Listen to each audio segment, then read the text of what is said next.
इस संसार में कौन सी स्त्री पुरुष से सबसे ज्यादा प्रेम करती है? सुनोगे तो रो पड़ोगे। नमस्कार दोस्तों, दर्पण ज्ञान गंगा यूट्यूब चैनल में आपका पुनः स्वागत है। मित्रों, आज की कहानी आपके लिए बहुत ही ज्ञानवर्धक साबित होने वाली है। आपसे निवेदन है कि हमारी इस कहानी के लिए नजरअंदाज मत कर देना, नहीं तो बहुत ही काम की जानकारी आपके हाथ से निकल जाएगी। इसलिए हमारी वीडियो की समाप्ति होने तक चैनल पर बने रहना। मित्रों, इस कहानी में आज का विषय है कि इस संसार में वह कौन सी स्त्री है जो पुरुष से सबसे अधिक प्रेम करती है। तो ये जानकारी आपके लिए हम कहानी के अंत में बताएंगे। उससे पहले आप हमारी इस कहानी को ध्यान पूर्वक सुनिए। चलिए दोस्तों, अब शुरू करते हैं ये कहानी। प्रिय दर्शकों, एक समय की बात है, किसी गांव में गौरी और जमुना नाम की दो सहेलियां रहा करती थी। दोनों में बहुत ही गहरी दोस्ती थी, बहुत ही गाढ़ा प्रेम था। कहते हैं जब उनके पति काम धंधे पर जाते तो वे दोनों सहेलियां अपने अपने घर के आंगन में बैठ जाती और एक दूसरे के सुख दुख की बातें किया करती थीं। उन दोनों में इतना अधिक प्रेम था कि उन्होंने अपने अपने आंगन को दो हिस्सों में बांटने वाली दीवार भी तोड़ दी थी। एक साथ उठना बैठना, एक साथ खाना पीना, यही उनके प्रेम को दर्शाता था। वह वस्त्र और आभूषण भी एक दूसरे की पसंद से पहनती और ओढ़ती थी। उन्होंने अपने अलावा गांव की दूसरी औरतों से कोई उन्हें मतलब नहीं था, ना कोई सरोकार था। प्रिय दोस्तों, उनकी ऐसी मित्रता को देखकर गांव की दूसरी औरतें मन ही मन में उनसे ईर्ष्या करती थीं और वे उनके बीच फूट डलवाने की युक्ति सोचती रहती थीं। लेकिन भगवान की ऐसी कृपा थी कि कोई भी औरत आज तक उनमें फूट डलवाने में सफल नहीं हो पाई। दोस्तों, गांव के बड़े बुजुर्ग कहते थे, अरे भाई, प्यार हो तो जमुना और गौरी जैसा। सगी बहनों में भी इतना प्यार मैंने आज तक नहीं देखा है। दोनों सबसे बेखबर अपनी ही दुनिया में मस्त थीं। दोनों ही निसंतान थीं। उनकी ये इच्छा थी कि भगवान उनकी गोद भर दे और उनके बीच एक नन्हा मुन्ना आ जाए। इसके लिए दोनों ही भगवान से प्रार्थना करती थी और उनकी ये मनोकामना भगवान ने बहुत ही जल्दी पूर्ण भी कर दी। प्रिय दोस्तों, एक बार गांव वालों ने देखा कि गौरी और जमुना के बीच एक बच्चा आ गया। बच्चा किसका है, ये बात किसी को मालूम नहीं थी। गांव वालों ने दोनों में से किसी को भी गर्भावस्था के दौरान नहीं देखा था। मां बनने का भेद भी उन दोनों के अलावा कोई नहीं जानता था। वो दोनों ही तन मन से बराबर बच्चे का लालन पालन करती। गांव की कुछ औरतों ने पूछा कि बच्चा ये किसका है, लेकिन दोनों ही मुस्कुरा करके रह गईं। प्रिय दर्शकों, गांव वाले बच्चा कभी गौरी के पास देखते तो कभी जमुना के पास।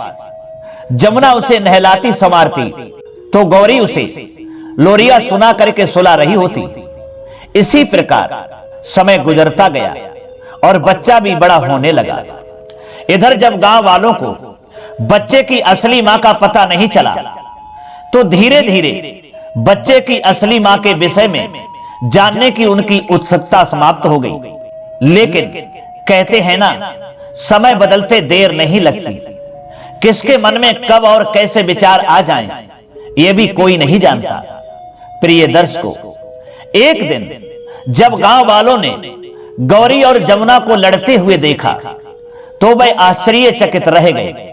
समय के साथ उथल पुथल हुए विचारों ने उन दोनों सहेलियों के बीच स्वार्थ का बीज बो दिया, जिसके कारण उनमें आपसी मनमुटाव पैदा हो गया।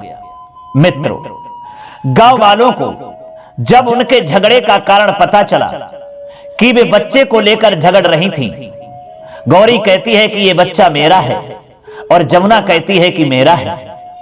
दोनों ही बच्चे पर अपना अधिकार जमाना चाहती थी। इसी बात के कारण दोनों के बीच नफरत की दीवार खड़ी हो गई। इधर गांव की पंचायत भी उनका फैसला नहीं कर पाई, क्योंकि इस बात का कोई प्रत्यक्ष गवाह नहीं था कि वास्तव में उस बच्चे को जन्म किसने दिया है, कौन है उसकी असली मां। पंचायत के सामने भी दोनों झगड़ रही थीं और यहां तक की ही नहीं, नौबत मारपीट तक आ पहुंची। दोनों औरतें गांव के मुखिया के सामने चीख चीख करके कह रही थीं, ये बेटा मेरा है, ये मेरा बेटा है, मैंने इसको जन्म दिया है।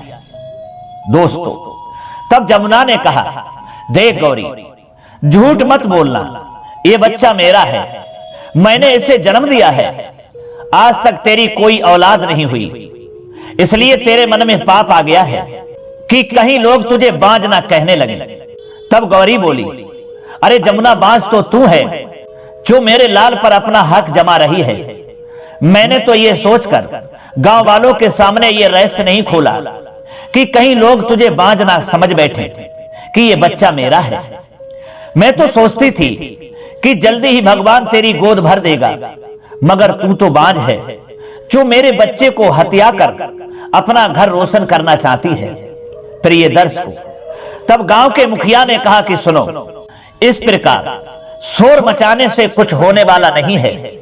पहले ये बताओ कि तुम दोनों में ये झगड़ा कैसे उत्पन्न हुआ। बच्चे को तुम दोनों बराबर का लाड़ प्यार दे रही थी, फिर ये झगड़ा तुम दोनों में कैसे आरंभ हो गया। तो जमुना कहती है कि हे मुखिया, मैं तुम्हें असली बात बताती हूं। ये बात पूरा गांव जानता है कि हम दोनों की शादी कुछ दिनों के अंतर में हुई थी। शादी के कई वर्षों तक हम में से कोई भी मां नहीं बन सकी। उस समय हम आपस में ही एक दूसरे का सुख दुख बांटा करती थी। गांव की औरतों से भी हम इसलिए नहीं बोलती थी कि कहीं भी हमें बांझ समझकर हमसे नफरत ना करें, हमें दुनिया के ताने ना सुनने पड़े। क्यों गौरी, मैं सच कह रही हूं? गौरी ने कहा, हां सच है। मगर दोस्तों, तब जमुना ने उसकी बात काट करके कहा, अगर मगर मत कर, मेरी बात मुखिया के सामने पूरी होने दे। तब गौरी ने कहा, मगर का मतलब है कि अब तू झूठ बोलेगी। जमुना बोली, अरे मैं अब तक झूठ नहीं बोली, तो अब क्या झूठ बोलूंगी। प्रिय दोस्तों, इससे पहले कि उन दोनों के बीच फिर से तू मैं शुरू होती, गांव के मुखिया जी ने कहा गौरी से कि हे गौरी, तुम अभी चुप रहो और इसे अपनी बात पूरी करने दो। हाँ तो जमुना, आगे बताओ कि आगे क्या हुआ। तो दर्शक बंधु, तभी जमुना कहती है कि हे मुखिया, तभी एक दिन भगवान ने मेरी प्रार्थना सुन ली और मुझे लगा कि मैं मां बनने वाली हूं। तो ये खुशखबरी मैंने गौरी को सुनाई। ये सुनकर गौरी खुश होने की बजाय उदास हो गई। जब मैंने उसकी उदासी का कारण पूछा तो बोली, बहन जमुना, हमारी शादी एक साथ ही हुई थी। भगवान ने तेरी गोद भर दी, मगर न जाने मेरी गोद कब भरेंगे। गांव की औरतें तो तेरी गोद भरते ही मुझे तो बांझ कहेंगी। हे मुखिया, तब मैंने इससे कहा कि तू ऐसा क्यों सोचती है, भगवान ने चाहा तो तेरी गोद भी जल्दी भर जाएगी। फिर भी मैं ऐसा करती हूं कि अपने मां बनने का भेद किसी को नहीं बताऊंगी। अगर मेरे बच्चा होने तक भी मेरा पांव भारी नहीं हुआ तो हम दोनों बहनें उसी बच्चे को मां बनकर पालेंगे। ऐसा हुआ भी, मेरा बच्चा हो गया, मगर इसकी गोद ना भरी तो हम दोनों ही बच्चे का लालन पालन करने लगे। प्रिय दर्शकों, गांव के मुखिया ने कहा, ये तो सब ठीक है जमुना, मगर झगड़े का कारण क्या है। तब जमुना कहती है कि मुखिया जी, झगड़ा तब शुरू हुआ जब इसने मेरे ही बच्चे से कहा कि वह मुझे मौसी कहकर पुकारे। अब आप ही बताएं मुखिया जी कि कौन मां अपने आप को मौसी कहलवाएगी। बस यही सुनकर मुझे लगा कि ये मेरा बेटा मुझसे छीन लेना चाहती है। मित्रों, तब गौरी ने कहा कि हे मुखिया जी, ये झूठ बोल रही है, ये बच्चा मेरा है, मैं हूं इस बच्चे की असली मां। यही बच्चे से मुझे मौसी कहलाकर मेरे बच्चे को मुझसे छीनना चाहती है। मैंने इससे कहा था कि जब तक तेरे कोई बच्चा नहीं होता तू मेरे बेटे को ही अपना बेटा समझना, पर मैं ये नहीं जानती थी कि ये मेरे उपकार का ये बदला देगी। ये कहकर गौरी पल्लू से मुंह ढक करके जोर जोर से दोस्तों रोने लगी और कहने लगी, ये झूठी है मुखिया जी, ये मेरे लाल को मुझसे छीन लेना चाहती है। प्रिय दर्शकों, मुखिया जी को दोनों की ही बातें सच लग रही थी, अतः वे समझ नहीं पा रहे थे कि किसके हक में फैसला सुनाया जाए, और ना ही ये सिद्ध कर पा रहे थे कि बच्चे की असली मां कौन है। मित्रों, अंत में बाकी पंचों से विचार विमर्श करने के बाद मुखिया जी बोले, ये मामला बहुत ही जटिल है जो इस प्रकार नहीं सुलझा जा सकता। ये तो सच है कि तुम दोनों में से एक औरत झूठ बोल रही है जो बच्चे पर अपना नाजायज हक जमा रही है। ये एक घोर अपराध है। कहते हैं कि जो दूसरे के बच्चों पर हक जमाती है उसे छीनना चाहती है, तो ये बहुत ही जघन्य अपराध हो जाता है जिसके बदले कठोर दंड दिया जाता है। इसलिए हमने ये फैसला किया है कि इस मामले को हम राज दरबार में ले जाएंगे, मगर इससे पहले तुम्हें एक मौका और देते हैं कि जो भी औरत बच्चे पर झूठा हक जमा रही है वह अपनी भूल स्वीकार करती है, तो हम वचन देते हैं कि उसे किसी प्रकार का दंड नहीं दिया जाएगा। मगर यदि मामला राज दरबार तक गया तो महाराज का फैसला आखिरी होगा और झूठी औरत दंड की भागीदार होगी। अब तुम दोनों एक बार फिर सोच लो कि तुम में से कौन झूठ बोल रही है। प्रिय दोस्तों, तड़प करके गौरी ने कहा कि नहीं मुखिया जी नहीं, मैं भगवान की सौगंध खाकर कहती हूं कि बच्चा मेरा ही है। मैंने तो इसके साथ भलाई की थी, मुझे क्या मालूम था कि मेरी भलाई का बदला ये बुराई से देगी। दर्शक भाइयों, तभी मुखिया जी ने जमुना से पूछा, तुम भी कुछ कहना चाहती हो? जमुना बोली, मुझे जो कहना था वो मैं कह चुकी हूं मुखिया जी। मुखिया ने कहा, ठीक है, पंचायत का फैसला है कि ये मामला कल राज दरबार में पेश किया जाएगा। मुखिया ने कहा कि जब तक ये निर्णय नहीं हो जाता तब तक इस बच्चे की देखभाल पंचायत करेगी। तब जमुना ने कहा, ठीक है, हमें मंजूर है। दोस्तों, लेकिन गौरी बोली, नहीं नहीं मुखिया जी, ये अन्याय है, रात भर मेरा बच्चा मेरे बिना कैसे रहेगा। तब मुखिया जी ने कहा, तुम किसी प्रकार की चिंता मत करो गौरी, बच्चे को किसी प्रकार की कोई तकलीफ नहीं होगी। और दोस्तों, फिर पंचायत समाप्त हो गई। दोनों औरतें एक दूसरे को कोसती हुई अपने अपने घर चली गईं। दूसरे दिन मुखिया ने मामला राज दरबार में पेश कर दिया।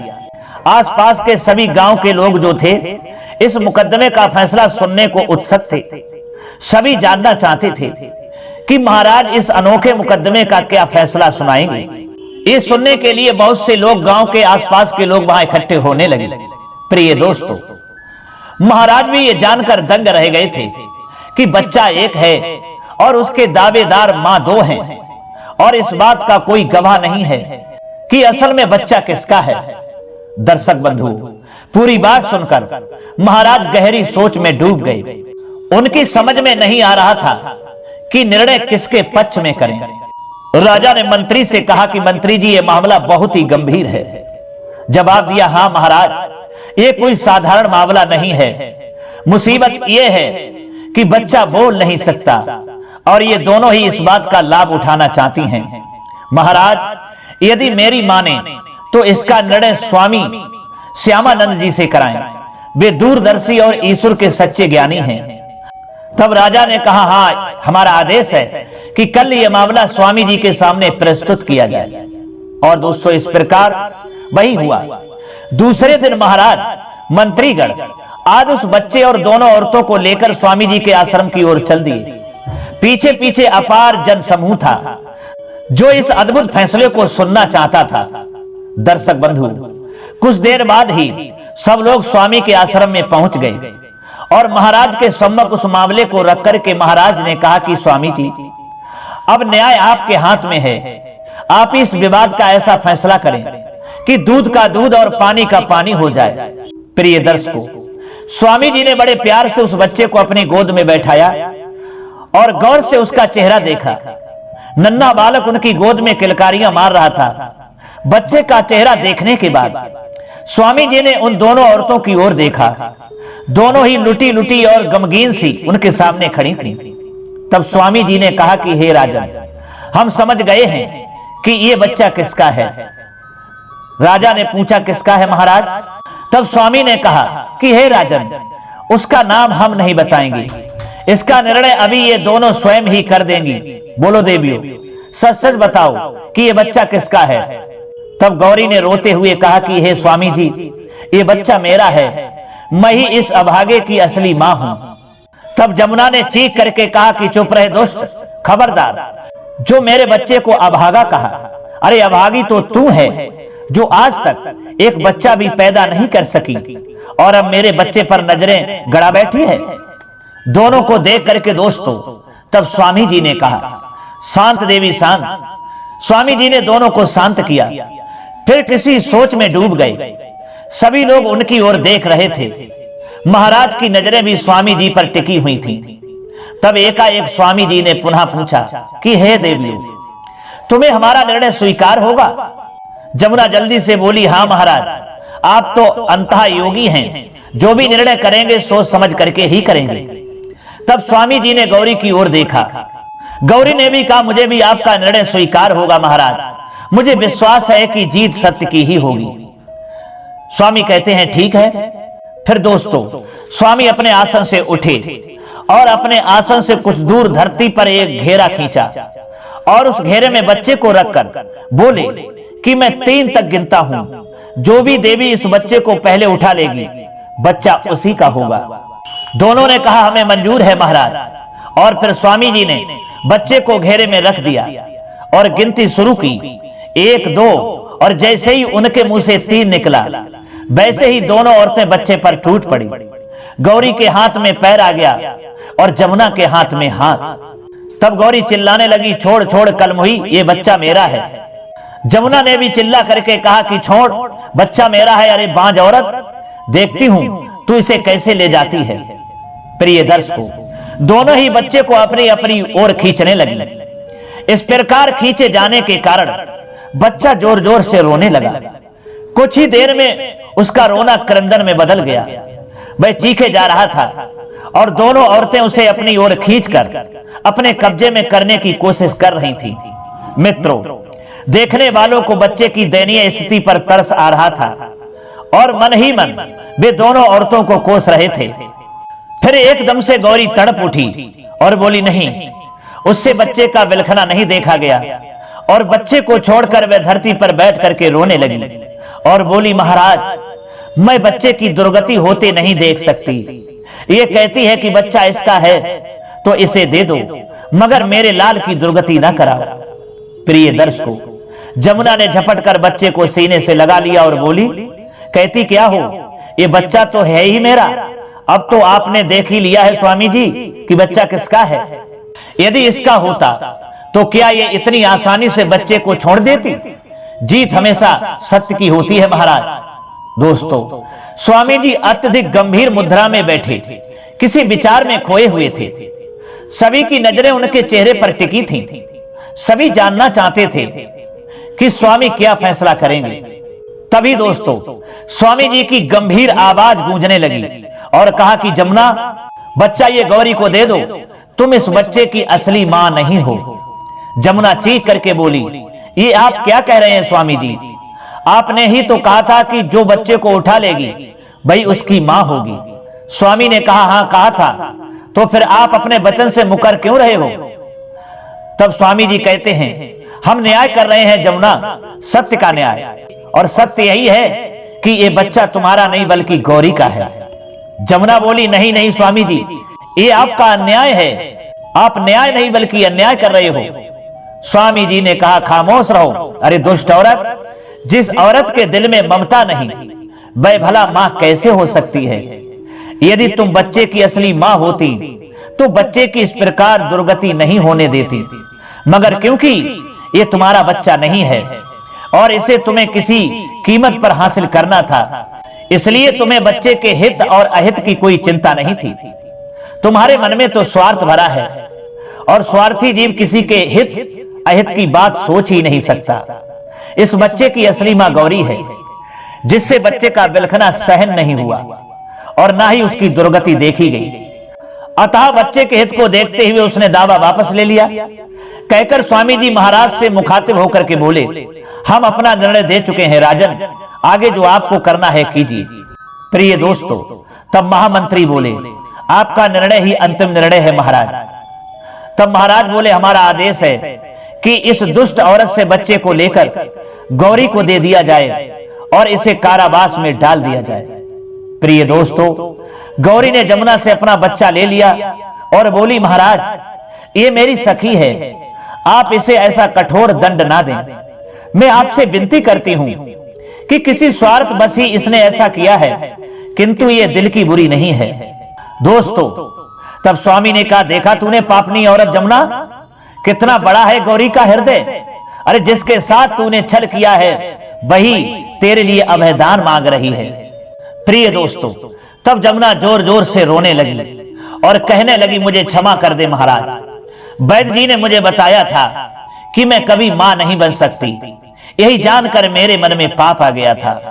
हे महाराज, गौरी सहेली हमारी निष्कपट और निष्पाप है।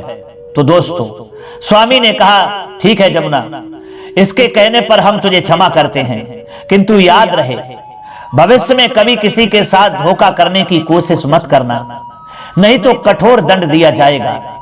प्रिय दर्शकों, जमुना गौरी के कदमों में गिर पड़ी और सिसक सिसक करके रोते हुए बोली कि हे गौरी बहन, मुझे माफ कर दे, मैंने तेरा दिल दुखाया है। गौरी बोली, जमुना बहन, जो कुछ हुआ उसे तुम भूल जा। कहते हैं कि सुबह का भूला यदि शाम को घर आ जाए तो उसे भूला नहीं कहते। तेरी आंखों से बहने वाले प्रायश्चित के आंसुओं ने तुझे अपराध मुक्त कर दिया है। ले संभाल इस बच्चे को, इस पर आज भी तेरा उतना ही अधिकार है जितना पहले था। मैं सबके सामने कहती हूं कि मैं इसकी जन्म देने वाली मां हूं और तू ही इसकी धर्म की मां है। आज से इसका लालन पालन तू ही करेगी। मैं तो इसे हंसता खेलता देखकर ही खुश रहूंगी। मेरी गौरी बहन, ले इस बच्चे के लिए। प्रिय दोस्तों, गौरी की महानता देखकर वहां उपस्थित सभी लोगों के आंखों में आंसू आ गए। महाराज और स्वामी जी से विदा लेकर दोनों अपने अपने घर चली गई। तो दोस्तों, ये थी कहानी दो स्त्रियों की, यानी दो माओं की। इस कहानी को सुनकर के आपकी आंखों में भी आंसू छलक आए होंगे और आप जान गए होंगे कि मां की ममता क्या होती है, असली मां कौन सी होती है, वो हमने इस कहानी में आपको बताया है। तो दोस्तों, ये कहानी सिखाती है कि जो लोग दूसरों के साथ में धोखा करते हैं, अपने स्वार्थ के लिए दूसरे की वस्तु को हड़पना चाहते हैं, तो वह घोर अपराध के भागी बन जाते हैं और उनके लिए परमात्मा की तरफ से कभी ना कभी बहुत भारी दंड मिलता है। दर्शक बंधुओं, आइए अब आपको मैं बताऊं जो मेरे कहानी का शीर्षक था कि संसार में कौन सी स्त्री है जो पुरुष से सबसे अधिक प्रेम करती है। तो दोस्तों, इस संसार में एक ऐसी स्त्री वो है जो है मां, और पुरुष वो है जो है उसका बच्चा। यानी मां रूपी स्त्री पुरुष रूपी अपने पुत्र से इस संसार में सबसे अधिक प्रेम करती है। मां रूपी स्त्री के अलावा पुत्र रूपी पुरुष से कोई इस दुनिया में अधिक प्रेम नहीं कर सकता, जो मैंने इस कहानी में आपको समझाया है। तो दोस्तों, कैसी लगी हमारी ये कहानी? हमें उम्मीद है ये कहानी आपको जरूर पसंद आई होगी। अगर ये कहानी आपको समझ में आई है तो हमें कमेंट बॉक्स में जरूर बताना और हो सके तो अपने दोस्तों के लिए भी शेयर करना। अब क्षमा चाहते हैं, पुनः मुलाकात होगी किसी और अगली वीडियो में। तब तक के लिए सब्सक्राइबर बंधु एवं दर्शक भाइयों के लिए नमस्कार और सबके लिए धन्यवाद।